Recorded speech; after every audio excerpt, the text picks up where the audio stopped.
It's amazing. It's amazing what people have gone through and how they've changed and how they've grown,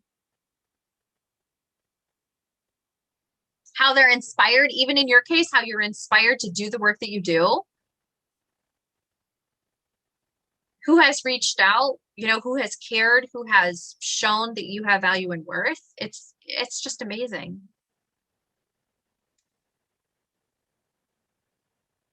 Who is one person that has inspired you in your life? Like beyond belief. Beyond belief. It could be someone who's alive, someone who's dead, someone who's famous, not famous, someone who's really changed your life, one person who has inspired you, how and why. It may be somebody younger than you, it may be somebody older, it may be somebody who's dead. I have no idea. Who's the first person that pops into your mind?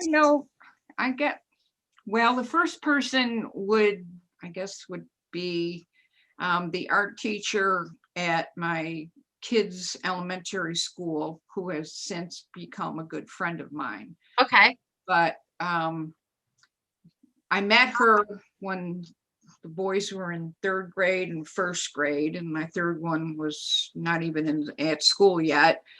But she was an incredible art teacher. I would put her up against anybody in the country. She could have elementary kids do things that you would not believe. And I was a volunteer in her room many times, primarily with a first grade class that was pretty challenging, to put it mildly. So I could be an extra pair of adult hands in that room. But she had an enormous heart. She made every kid in that school think that they could do something wonderful in that art room, that everything they did, if they put their heart and soul into it, they got commended for it, they were praised for it. She would always find something positive to say about every kid. I never heard her say anything negative about any child at all. And I became her go-to substitute. She had 3 kids right in a row, so she missed a lot of time in that 3-year time frame. And I was her substitute. She was busy producing. Because I did not shy away from bringing out the clay, doing the weaving, doing all the, it wasn't just give the kids a sheet of paper and let them draw because Mrs. Heilman wasn't here. Yeah. I would do whatever she told me to do. Right. And she gave me confidence by allowing me that privilege. And I would hear her in the classroom talking about art concepts. I don't have any art training. All right. She had these words on little strips of paper about balance and proportion. And, I would hear her talk to kids about those things, never knowing that years later, I'm in somebody's house and I'm thinking, no, I need a little bit of, it's because she's, back in my brain. But again, she was always finding the good in everything. There wasn't a child that would say, I hate art. Right. How some kids would say, my kids would say, I hate going to music because they didn't like the music teacher and what they did in there wasn't fun. But you would never have a child say, I hate art, because she would have them do amazing things. And even if what they did wasn't amazing, she would make them think that it was. Yeah. So it doesn't get any better than that. Yeah. Or she would make them think that she's still a friend of mine, and I've painted in her house. She's actually paid me to paint in her house. Oh, that's so awesome. That's so good. If there was one thing you could tell every woman, or that you think every woman should know, what would it be? Like that one nugget you wish someone had told you or that you learned that was really important. Be kind to yourself. find something that lights you up and try your damnedest to do it, whatever it is, you know, and whatever, if it's working with people, if it's working, you know, in the art world, if it's music, whatever it is, if it lights you up, be kind to yourself and find a way to do it. Okay, so now I have a question. Did your light change along the way? Do you think that your light path changed along the way? What lit you up changed? Well, I probably in my fourth light, maybe fifth. So yeah. When I was in my early 20s, I taught fourth grade, and that's all I wanted to do. Yeah. From when I was a little kid was to be a teacher. Uh-huh. And all I wanted to do was be a mother. So I was a stay-at-home mom, and my kids were my focus. Yeah. It really was. So, you know, that's totally different. And then when I started doing the preschool, the kids were in, Ryan was in fifth grade and the other two were in middle school. So I had the freedom to be able to work 3 days a week from September until, and I loved working with 4-year-olds, and I would do things at home and cut things out. And my husband would say, "You're not getting paid to do this." And no, but you know, I had to do it. You know, I had these ideas of things that I wanted to do in the classroom. I had to do it. So that was a different light. And now, of course, doing this, and I'm trying to balance having fun with it. So not just my painting, but also to balance gardening and hiking and being outside and, you know, doing those kinds of things. I need that balance. But loving life, right? Like you're here to exist. Yeah. You're here to be alive.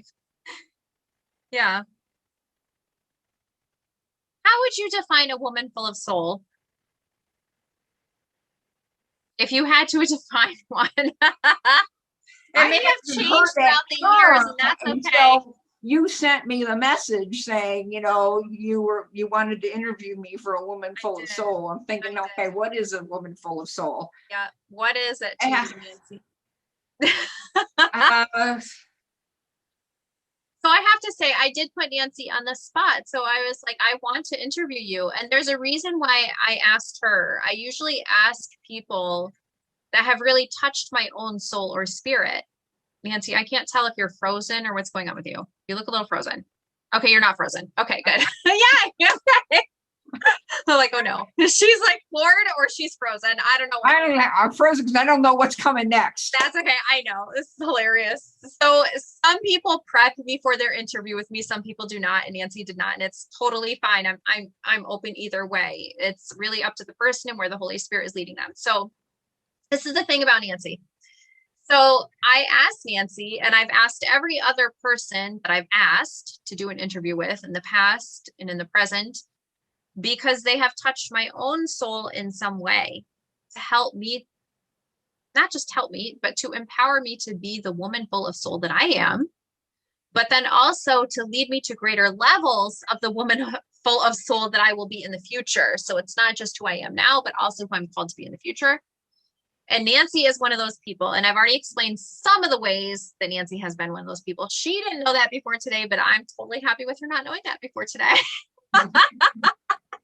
As you can tell. Most people do not know that before I actually say it or before I actually ask the question. So it's okay. So I'm putting her on the spot to help all of us grow in knowing what a woman full of soul actually looks like to her or to other people, or to what her perception is of that. You're all good, Nancy. All right. I'm just trying to think of people that I know that I would think, you know, I would say she's full of soul if I had to identify somebody. As somebody that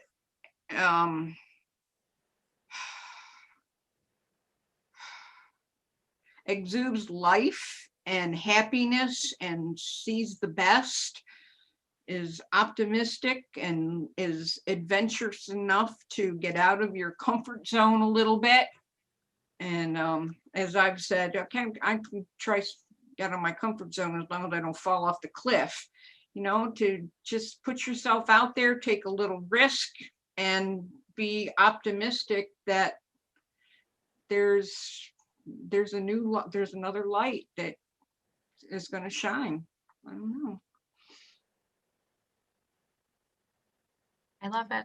And I'm saying that because you are a woman full of soul. And you've shown all of that throughout this whole time.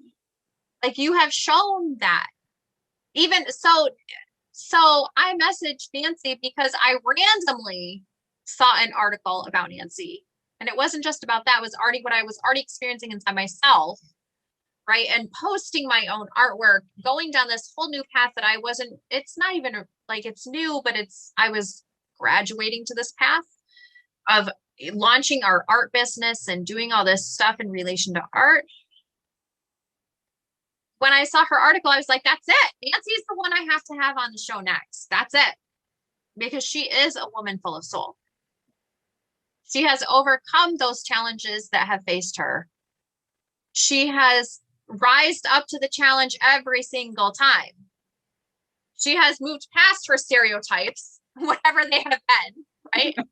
Like, no matter what, like, she could have stood in that church and said to me, oh God, girl, you could be a gangster and I wouldn't even know it. Like, what? There were so many moments where Nancy could have said, like, literally run the opposite direction.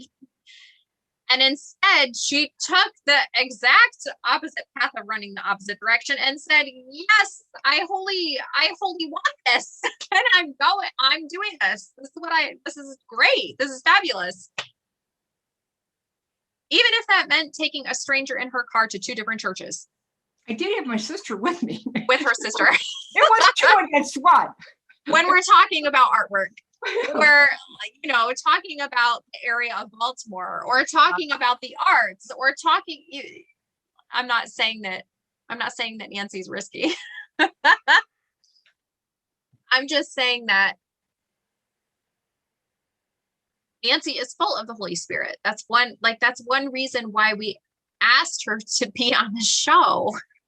She's an example of that. But yes, they should be empowered, able to change, like you said, give of themselves like you have given. Thank you. And you still give. And you're still full of the Holy Spirit. So what people don't know is that even before the session, Nancy and I caught up, and then I also sent her a song. And I was like, okay, in case you aren't centered here, listen to this song. And Nancy was like, okay, I don't know if I can do this, but I'm going to try. Nancy did it. Okay, Nancy did it. She listened to the song. She was more than grounded. And at some point I was like, the song is 15 minutes long. You don't have to listen to the whole thing. And Nancy is so open, so full of grace, so joyful, and just being her. Like, it doesn't even have to do with the work that she does, because even when I saw her on the path to the churches, it was just about being her authentic self. That's a whole other piece. Like, she was fully authentically herself. She didn't hide anything from me. She could have had a sledgehammer in the trunk and I wouldn't have known, but she did not hide it. Like, there was no. I had paint back there. And she drove me to the other churches because she was afraid maybe something would happen to me. She was like, well, if you don't know this neighborhood, you should probably get in the car with us, because we do. Walking around by yourself, not knowing where you were. No, I really didn't know Baltimore. Although so this is the thing too, and I'm sure Nancy can speak to this more. I was led to Baltimore by positive energy and by the power of the Holy Spirit. If I was not led there, I would not have gone there. And I prayed before I went there. I planned my hotel before, it was clear that was where I needed to be at that time and that point in given time. the Holy Spirit led through that and protected me. And Nancy is just one example of that protection. Just one of multiple. Even though, I didn't fully know her. There were many others, like there were many other guidance and points along the way. There was Salt Street, there was like Salt and Light Ave or something like that. There was like a Mercy hospital right there close to the place where I was staying. And I had previously taught at the Sisters of Mercy High School at Lordson Hall. There's many guidance, many guiding factors along the path and the way. But Nancy was one of those. That was like, God clearly said to me, I have your back, girl. You do not have to worry, girl. Stop it. Stop it. Just stop. I've got you. And God had me in that moment through you. And you didn't even know it. You were like, okay, this girl's like so lost. We don't know what's going to happen to her. But God had my back every single step of the way. Nancy, how has the Holy Spirit led through your life during the pandemic? This is not on your pre-questions. I just stayed optimistic through the whole year, really. I just found something good about every day. I truly did. And I was fortunate to be able to do that quite easily, either through friendships or being outside or having the opportunity to try new recipes, which I did a lot and I still do. And I always have, but I just didn't have to juggle the time to do it. Yeah. I had the whole day. So I just took advantage of the freedom to be able to do things to make me happy or try to make somebody else happy. And it was fortunately not a very difficult year for me. So I feel very, very grateful for that. Do you feel like the pandemic forced you to slow down? Yeah, definitely. And enjoy stuff that you would normally take for granted? Or I try to see the roses every day. I've always been like that, to try to see something positive, but it was easier to do when I'm not trying to juggle getting all my supplies or knowing I've got to face traffic to get to some job on the other side of the county or whatever. So not having to do that definitely slowed me down a little bit, but I was not complaining about it. I mean, I just knew that it would end at some time, and luckily it's definitely changing. I've painted more in the past month than I have in the previous, since I left Bear Pediatrics last summer. okay. So that's good. I have 2 or 3 other things that should happen this month. So that's all positive for me.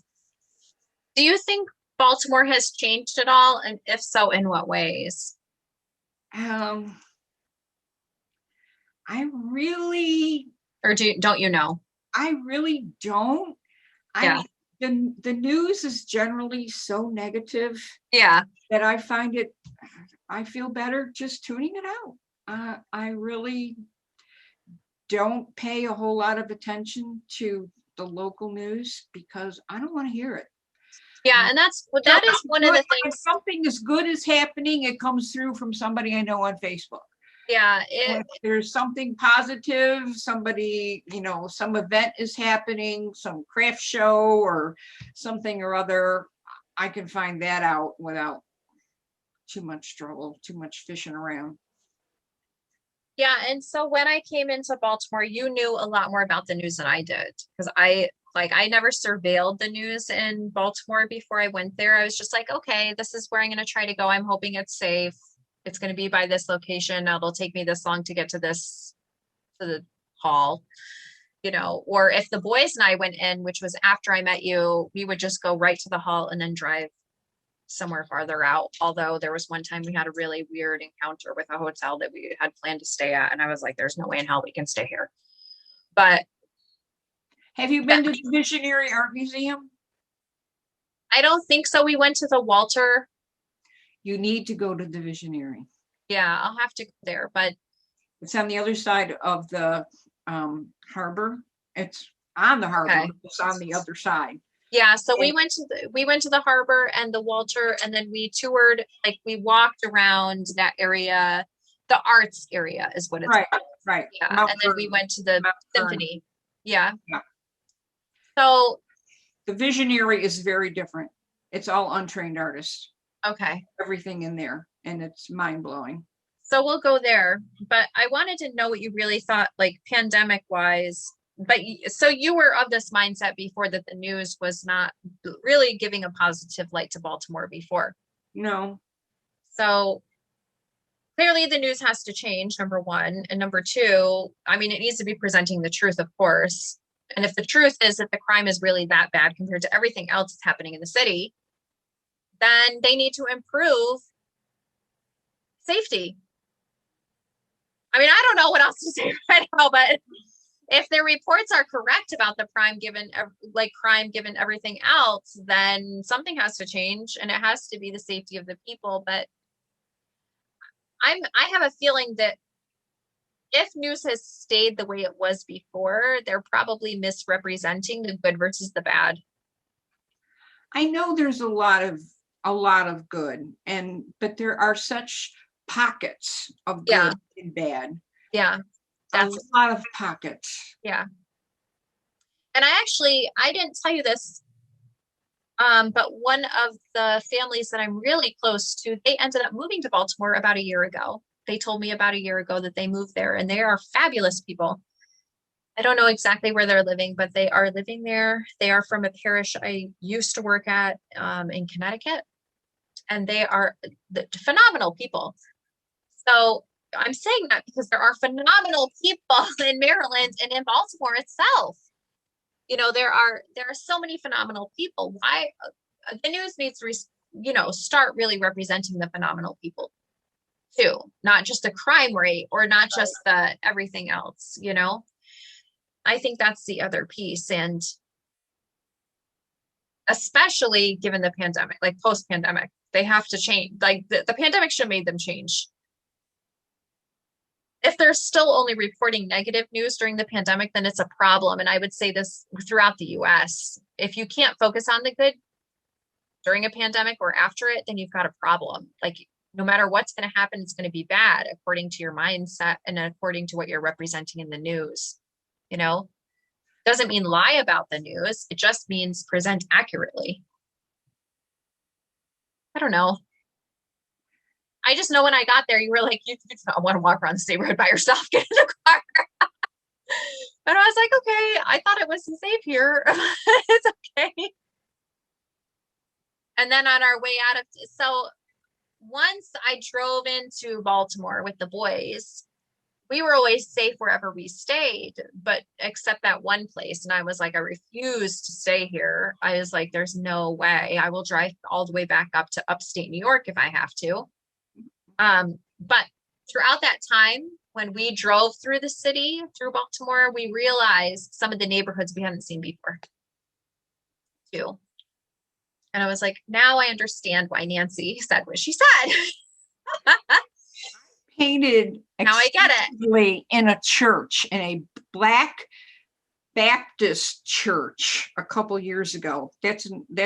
Could be a long story, but it won't. It was a phenomenal experience. Yeah. But the pastor would meet me there, let me in, and lock me in and leave most of the time. Yeah. One time I was there and my supplies had been locked in a closet.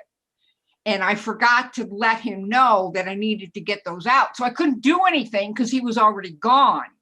So I called him on the phone and told him, but I'm looking out the window. There's a SWAT team across the street that completely blocked off anybody in that whole block area, put tape on the streets and didn't let anybody come in.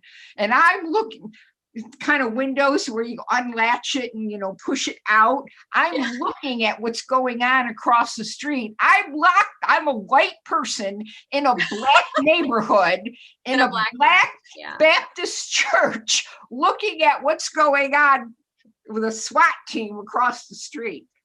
All worked out fine. I had to wait for somebody to come and unlock the closet so I could do what I was supposed to do. And it wasn't I don't even know, I think somebody was being held hostage or something or other, but it wasn't any real, it lasted about an hour and a half. But anyhow, the whole neighborhood, and interesting, the congregation of that church was extremely active. They had a feeding program for the homeless, and they had it set up very nicely in the basement a couple times a week that people could come and eat there, as well as take food out, but people could actually eat there. But none of the parishioners came from that neighborhood. They all came, they maybe grew up in that neighborhood, but they had all gone out into surrounding, and some of them even as far as Washington, D.C., Prince George's County. Yeah. But they supported this church, the things that they did. They had a celebration. You would think it was at some grand hotel. I was there when they were decorating for it. They put the fancy covers on the chairs, tied the ribbons, had candelabras. It was amazing. I was stunned. It looked awesome. And they had a big community outreach program, but the people themselves were not from that neighborhood. Do you think that they did outreach pretty well to the neighborhood, though? Did they actually fulfill their mission? Or were they on target for that? I don't know much about the neighborhood, and I wasn't there. I mean, I was timed not to be there when it was going to be crazy. Yeah. So I actually, so you were timed not to be there when it was crazy, but yet there was a hostage situation across the road. Yeah. Like what? Yeah. Yeah. And I mean, Nancy, that speaks to the truth of Baltimore. So even the time, like I said, the boys and I went in a couple times, and we have records. I record everything on my phone, and the government has records, and everybody else, they know. So we recorded it, and we would go into the concert hall, and we would take not videos, but like photography of us being in the hall or like promoting the orchestra or whatever. And each time we would stay at a different hotel, or we would stay out of town. And one of the nights I scheduled a hotel, it was like really short notice. And I was like, forget it. We'll just take this hotel. It's totally fine. We're going to stay here, whatever. We're going to go in. Everything's going to be fine, blah, blah, blah. Everything was fine until we got to the hotel. And then so usually what I do when I get to the hotel, no matter where it is, usually I go in and I look at the room and I'm like, okay, is this acceptable for the boys and I? For myself, it may be a little bit lower than what's acceptable for the boys. Sometimes it's higher. I don't really know, but usually it's about, okay, if I feel like I can stay here as a grown adult, fine. If I don't, then I'll leave. If I don't feel children are welcome here, then I will leave if I have the boys, right? I walked into this one hotel in Baltimore, and it was like a murder scene. I was like, there is no way we are staying here. I don't care what God is calling us to. God is not calling us to stay here tonight. That's one thing God is not calling us to. So I don't care if you charge me for the room. I don't care if you give me a discount on the room. I don't care if you refund the room. We are not staying here. And so I left. I mean, that's part of the reality of of Baltimore. Maybe parts of Boston too. I haven't been that deep into Boston to know, but my alma mater is Boston. So that's why Boston's popping up. But that is part of the reality of Baltimore, which I didn't see until after I had met you. And then I was like, this is what Nancy was talking about. I was like, there's no way. No way. Like that place literally, and I wrote this to the hotel itself. I was like, you need to be condemned. You should be condemned. You should not even be open. I don't know who is staying here, but you should not be open. I mean, so What's interesting, I think, and talking about citywide, more towards the center, yeah, not typically, not exactly the center. There are a lot of areas that have been refurbished and they've made a comeback. yeah, And, the younger generation loves the city life, loves the urban life, likes walking to the restaurants and all of that. And so they do all this renovation, and there's rooftop decks and all kinds of wonderful right, things right. in areas that had been going down, Yeah, and only maybe even 20 blocks away, there's an area that used to be wonderful, and it's people would be totally, outside and feel safe, and now you wouldn't dream of doing it. It went the opposite way. So yeah. what was good is now bad, and what's bad was now good, and it just flip-flops. What would you recommend for people, like for higher ups to do? People who can like have the authority to make the changes. What would you recommend? Like decrease poverty, decrease crime, decrease guns, Well, decrease violence. all of that for sure, but the education system is horrendous. There's nobody that's going to find anything positive to say about Baltimore City's school system.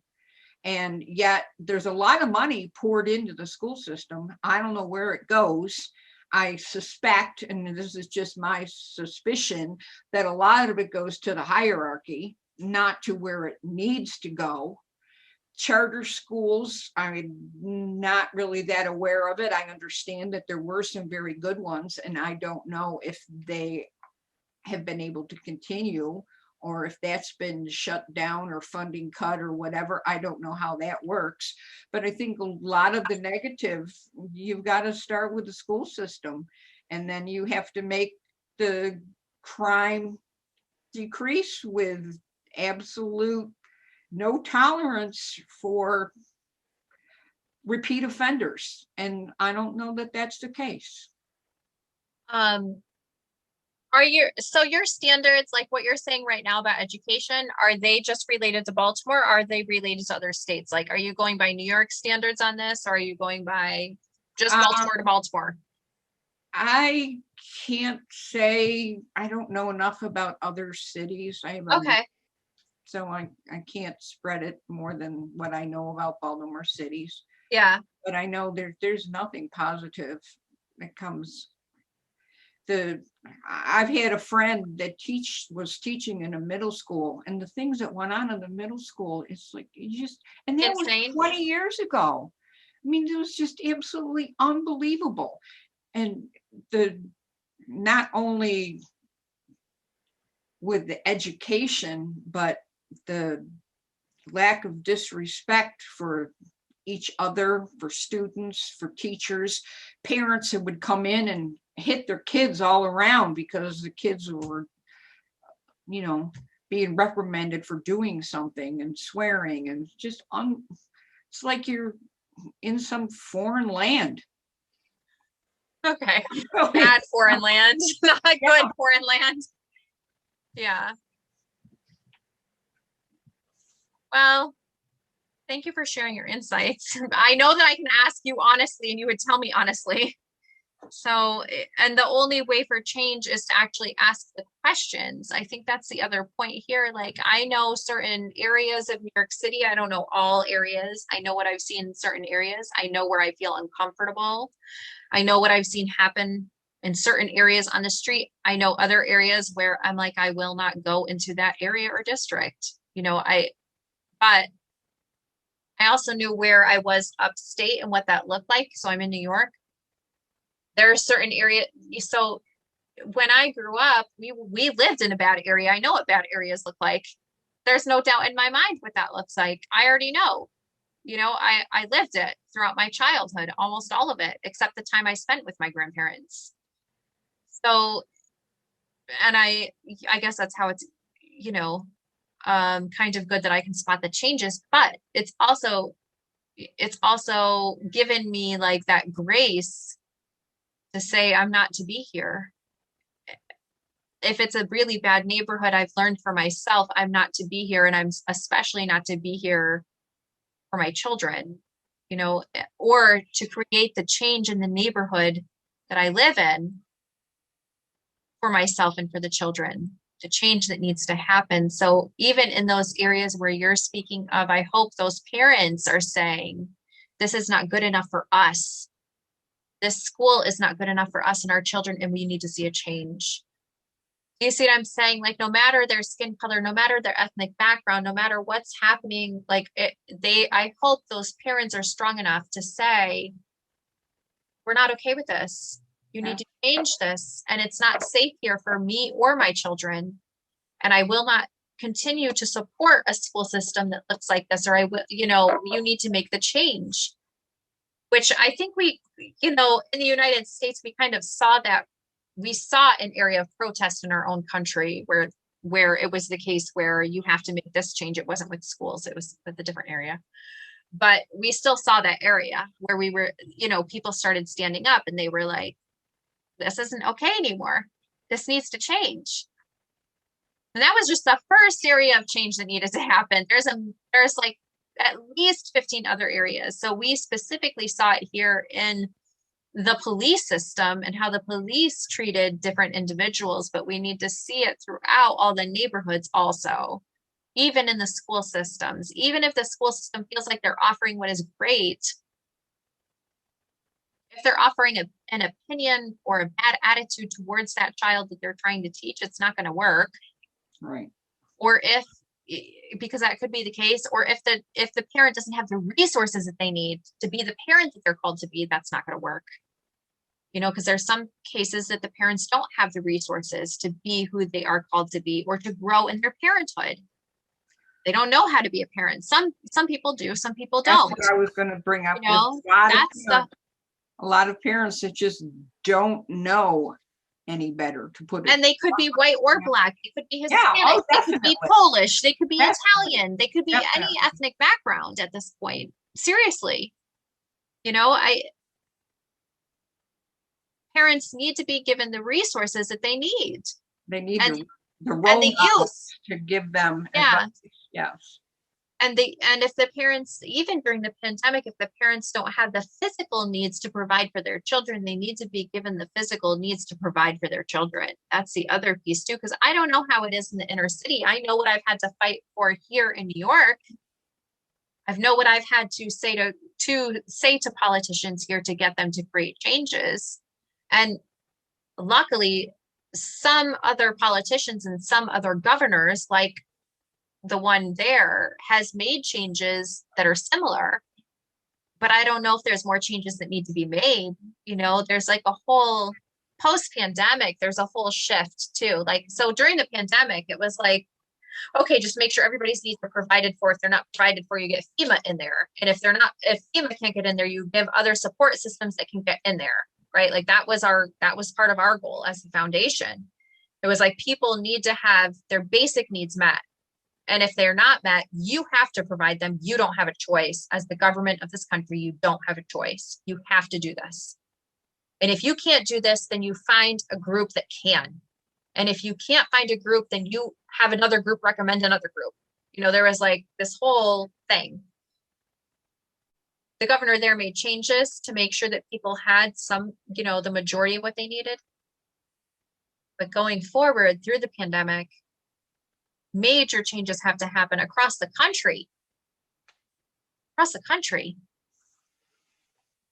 including there about how people are treated, how people are actually showing up to things, how what the school system actually looks like, how people are treated in the school system,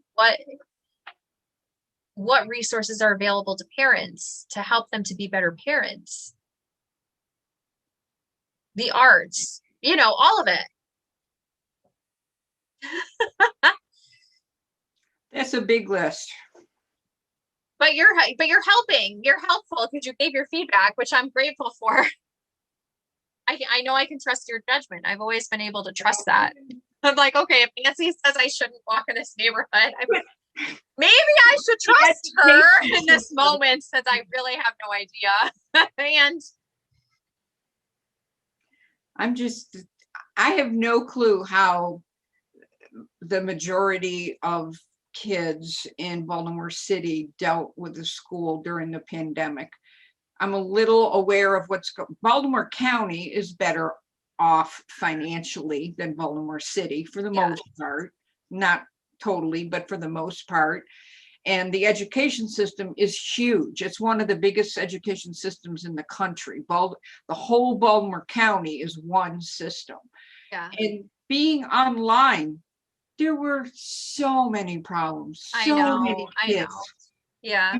Between things crashing and what, and that's with people that are savvy, literate. Savvy. Yeah. I know. We had the same problem. The boys might have this problem. Baltimore City, a lot of those kids wouldn't even have access to help. So I don't know how they cope for a whole year. I know the governor put more things in place, and I know that because Cuomo spoke with him. So I saw that. I watched for it. I was like, where the locations that the orchestras that I know exist in that do like music education, I watched for it. So I know they implemented more things, and I know that he changed, your governor there changed for sure in a positive and good way. Great. But whether everything was provided for, I don't know. If they had everything they needed, I don't know. And that's not even a fault to him. That's really a fault, and I'm saying this across the country, that's a fault to the country. That's a fault to the government system itself. It's not even a fault to a specific leader at this point, because with the pandemic, there's multiple things you could not foresee. There were multiple things I could not foresee. I didn't even know the pandemic was going to come, right? And I had to give crisis management throughout it. And I was like, what's this new thing coming up? How do we deal with this on top of a pandemic? But I think they did the best that they could. But going forward, I think they can do even better. There's things that the pandemic should have opened their eyes to see there's a better way forward than what we were doing before. Yeah, I think that's true. That's the piece that is coming to fruition now, I think, even for the orchestras, even for the arts, even for all the arts, even in your case, in my case, in orchestras cases, in opera cases. And I mean this globally, clearly we have seen there is a better way forward post-pandemic. The question is, what does that look like, and how do we define that, and what are the new ways now? And who has the guts to stand up and do it? No, we're doing it. There is no who has the guts. People do have the guts. They need to face their guts. I know, Nancy, you're going to face your gut. They don't have a choice. They do, but they don't.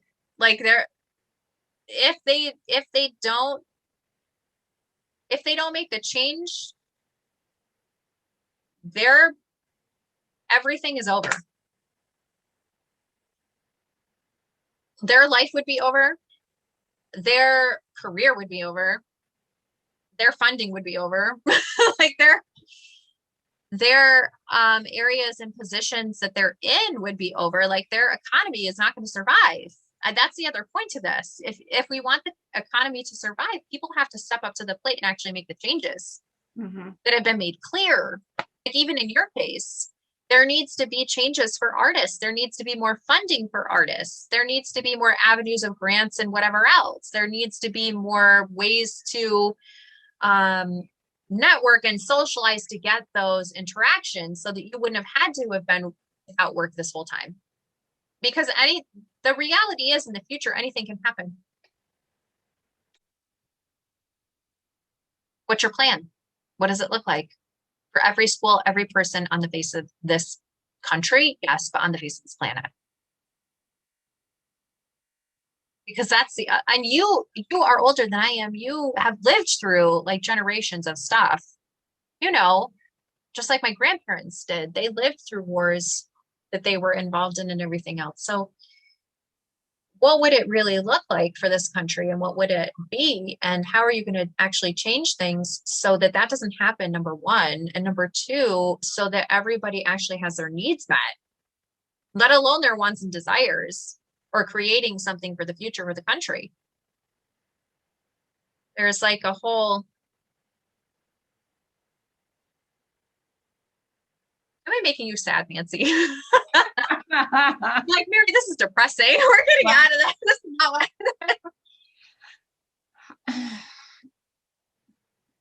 But that, I mean, that's just one place. Like, that's Baltimore. But my whole thing is, this is like what we're asking you right now, and coming up with this whole, you know, the way forward, or even stating what the problems were before, or even stating your truth, or talking about where the Holy Spirit is moving. This is just one small piece, really a small piece to multiple areas of the future, you know, that people can focus on and change for the better, you know, and where the good is fully present here too, both, because the good has been fully present during the pandemic also. It hasn't just been bad, you know, it has been bad, but. So if you had to give a recommendation to the arts, what would it be? To the arts? Yep. All areas. I don't know who pulls the strings. I mean, who's got the clout to give the grant money or to fund whatever? I have no idea where all of that comes from, so I can't make any suggestion to that. What would you say to all the people that can make changes? Art's important, and let's say we need it in our soul of some sort, whatever kind of art it is that speaks to you. It helps make life worth living. So it needs to be supported, and whoever has the opportunity, the funding, the means to support it needs to do it. But I don't know where that comes from. What do you love most about the arts? I like a variety that is available for people to choose what speaks to them.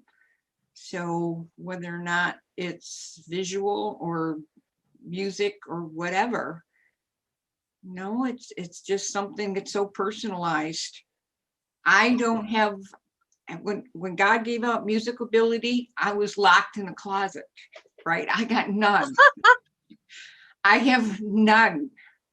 Not only to play it or sing it, but also to hear it and process it. But you have the ability to paint it. Yeah, well, okay. I have painted musical notes occasionally, but you know, but I know that I have a very good friend. He would die without the music that he's collected. He can't even conceive of moving out of his house into a senior place because he plays it so loud that no place would actually allow him to do that. So, I mean, he's got a great speaker system, and he's got a huge collection. He loves organ music. He loves classical music. He loves music from the 70s and the 60s. And he plays it loud. And he just recently said, you know, I can't leave my house because I wouldn't be able to play my music. But that's what fuels him. You know, I got to do something with my hands, whether or not it's creating a recipe or something with a piece of fabric or a fairy garden, which I'm working. Right. No, I've got to do something with my hands. So everybody needs to find what lights them up, and it's very individualized.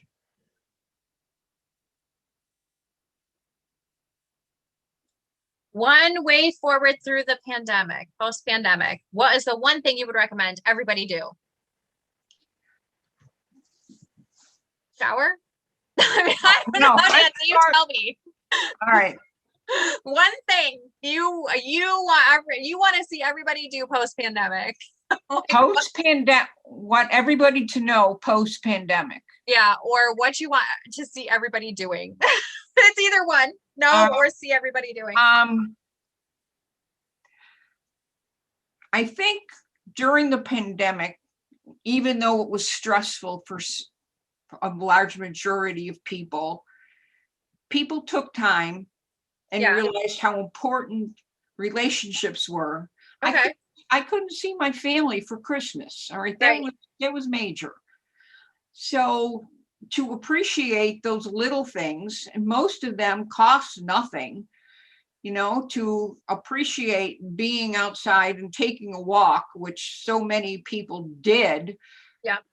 And realize how it enhances your life to see, a familiar face in the doorstep, whereas before they were all locked up inside. All right. Yeah. Appreciate those little things that I think people did during the pandemic. Well, they need to find a way to continue to do them even after things open up more. That it's the little things that make life worthwhile. The end. I love it. Perfect ending. Oh, thank you for joining us for A Woman Full of Soul and for sharing so much of yourself with us and so freely. Thank you for the opportunity. And giving of yourself. I know I floored you. I floored you with a lot. I floor most people, but they're like, you did good. You're good, Nancy. Oh, so thank you for your time. Thank you for the opportunity. It was nice to see you, for sure.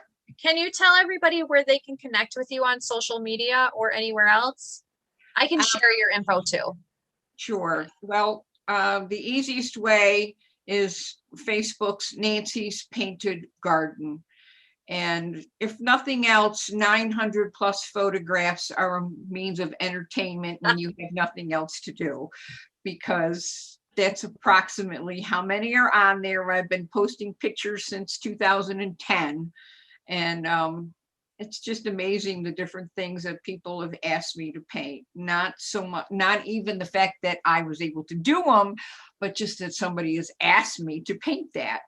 Unfortunately, a couple of the most, one was it's raining cats and dogs. Okay, so dogs and cats are falling out of the sky in a bathroom. And, I've got a bloodhound. That would be fun. Man, where did people come up with these? That's great. Amazing. One guy, a motorcycle buff, had me do flames, like Harley Davidson flames coming up on the bottom of the room, all the way around the room. Like instead of paneling or beadboard or whatever, I had flames coming around. I don't have a photo of that. I forgot my camera there. I wasn't even using a phone then. It was a camera. Right. I don't have that. So it's interesting what people have asked me to do. And I'm fortunate and blessed to be able to do that. You only do projects in Baltimore? I've traveled a little bit over the Pennsylvania line. I've Central New York. I mean, I've got family in Syracuse and Ithaca, so that's a possibility. I have painted twice at my son's in Millis, Medfield, Massachusetts, because I did a chiropractor office in Millis, in Medway, Massachusetts.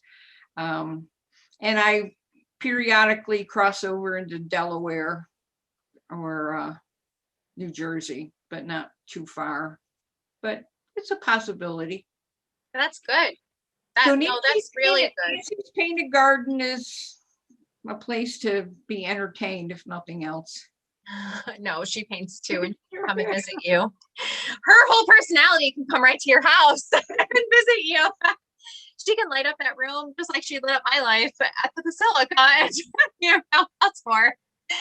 So reach out to her for sure in the multiple states that she is in or can travel to. Thank you. Thanks and so much. Yeah, and I totally mean it. Like you were literally a godsend to me. I don't know I really don't even know what that whole day would have looked like if I didn't run into you. I really don't.